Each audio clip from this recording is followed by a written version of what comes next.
Hi, I'm Rick Schutte with Coldwell Banker Koetje Real Estate here in Oak Harbor, Washington. And today we have the honor of being with Rick Bunzel. Rick is the owner of Pacific Crest Inspections and Pacific Crest Reserves. We're going to talk a little bit about inspecting condominium associations and what the buyer should be looking for, what the inspector should be looking for, what are some of the criteria of inspectors for condominiums. So Rick, you've been doing this a long time. Why don't you kind of share with us some of the things about condominiums? What's particular and peculiar about the inspections and some of the things we should be looking for in condominiums?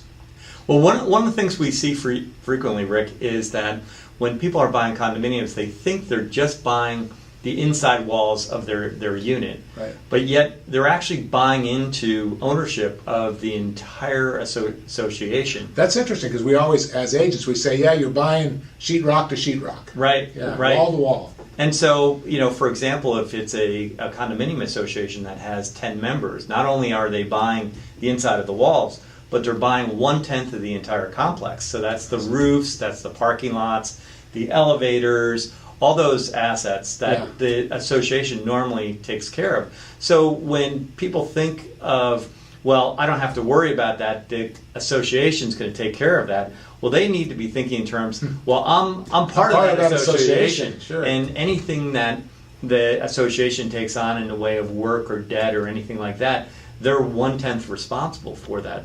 So we as inspectors, and when you're hiring an inspector, the inspector not only should be looking at the unit themselves, but that inspector should actually give the client an overview of what's the exterior look like, what's the roof look like, how is it being maintained properly. Sure. And so we kind of call that inspecting the condominium association.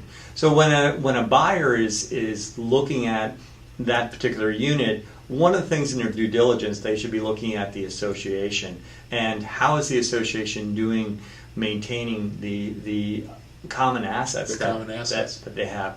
So normally in that process, they want to look at, is the paint peeling? Are they taking care of the decks? What's the association actually responsible for? Those are good points, because they don't want to just look at their unit, they're looking at the whole complex. I think in our next interview, I want to talk to you, Rick, about, as an inspector, as a resource inspector now, not necessarily the home inspector, how do you inspect and how does the buyer know how good the association is with their finances and what's happening in the future? Great. So we'll get back with Rick on this next time, and keep following us. We'll let you know all about buying condominiums. Thanks so much.